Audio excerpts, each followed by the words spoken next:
Varicose vein নির্ণয়ের জন্য আসলে কি কি পদ্ধতি রয়েছে? আমরা প্রথমে বলছিলাম ভেরিকোজ ভেইন চোখে দেখে আমরা নির্ণয় করতে পারি। আপনি যদি আজকে দেখে ফেলেন ছবিটা বা একজন মানুষ যদি ভেরিকোজ ভেইনের ছবি দেয় তাহলেই কিন্তু আসলে সেও ধরে ফেলতে পারবে যে পায়ে ভেরিকোজ ভেইন আছে কিনা। এবং অধিকাংশ ক্ষেত্রে আমরা যারা ক্লিনিক্যাল প্র্যাকটিস করি, ভাস্কুলার সার্জারিতে আমরা যারা ডাক্তাররা প্র্যাকটিস করি, আমাদের কাছে কিন্তু রোগীরা ওই যে আরেকজন ডাক্তার রেফার করার বদলে রোগী নিজেই চলে আসে। কেন? ওই যে আরেকজনের কাছে দেখেছে যে এটা ভেরিকোজ ভেইন, তখন সে বলছে স্যার আপনাকে আমরা দেখছি যে উনি ভেরিকোজ এই রোগ আছে, তো এটা তো আমারও আছে, এই জন্য স্যার উনি আপনার কাছে চিকিৎসা করছে, আমি আপনার কাছে চলে আসছি। মানে একজন যে রেফার হয়ে আসার যে বিষয়টা, এটা সবসময় প্রয়োজন হয় না, কারণ রোগীরাও আসলে রোগটিকে ধরতে পারেন, বুঝতে পারেন। তবে আমাদের বেশ কিছু ডিসিশন টেকিং এর বিষয় আছে। আমরা আগেই বলেছি প্রাইমারি ভেরিকোজ ভেইন আছে, সেকেন্ডারি ভেরিকোজ ভেইন আছে। অর্থাৎ শিরার নিজস্ব ত্রুটির কারণে, গঠনগত স্ট্রাকচারাল অ্যানোমেলিজ, গঠনগত ত্রুটির কারণে এটা হতে পারে। আবার এটি কিন্তু অন্য একটি রোগের কারণে সাইড ইফেক্ট হিসেবেও কিন্তু আসলে ভেরিকোজ ভেইন হতে পারে, সেকেন্ডারি ভেরিকোজ ভেইন যাকে বলা হচ্ছে। এবং সব ক্ষেত্রে কিন্তু আসলে অপারেশন করতে হয় না বা করা যায় না। আবার অন্য একটি রোগ রয়েছে রক্তনালীর গঠনগত ত্রুটি যাকে বলা হচ্ছে এভিএম বা আর্টারি ভেনাস ম্যালফরমেশন। কখনো কখনো ভেনাস ম্যালফরমেশনও আছে, এটিও শিরার, পিওরলি শিরার একটি রোগ।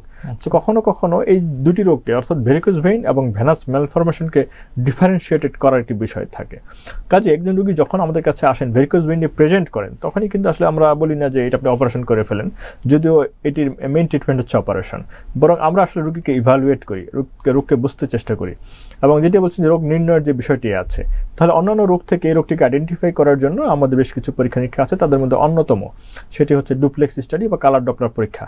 এটি আসলে সাধারণ আল্ট্রাসোনোগ্রাম পরীক্ষা, যেটি পেটে আল্ট্রাসোনোগ্রাম করা হয়, বুকে ইকো করা হয়, একই মেশিন দিয়ে পায়ের রক্তনালীর আল্ট্রাসোনোগ্রাম করা হয়। এটির নাম হচ্ছে কালার ডপলার বা ডুপ্লেক্স স্টাডি।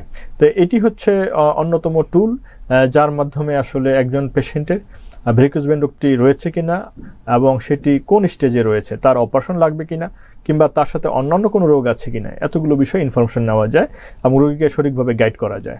ভেনাস ম্যালফরমেশন যে রোগটি রয়েছে, এটি কিন্তু আসলে জন্মগতভাবে থাকে, হয়তো প্রকাশ পেতে দেরি হতে পারে। কারো কারো জন্ম থেকে প্রকাশ পায়, কারো অ্যাডাল্টে এসে প্রকাশ পায়, অর্থাৎ জীবনের বিভিন্ন স্টেজে এসে এটি প্রকাশ পেতে পারে, কিন্তু এটি দীর্ঘদিন সুপ্ত অবস্থায় থাকতে পারে। বাট এটি অরিজিন হচ্ছে জন্ম থেকে।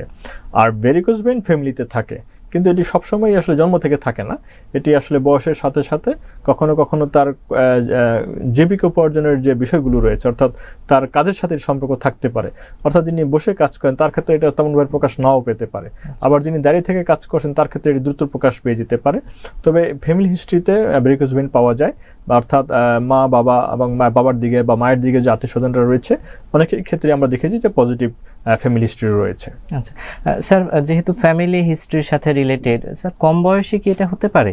অল্প বয়সীদের ক্ষেত্রে কম বয়সে এটি হতে পারে, তবে এটি খুব কম বয়সে খুবই কম হয়। সাধারণত একটু বয়স হলে 20 বছর পর থেকে আমরা এগুলো বেশি পাই। 20 বছর নিচে আমরা পেয়েছি, কিন্তু এগুলো আসলে সংখ্যায় অনেক কম, খুবই কম।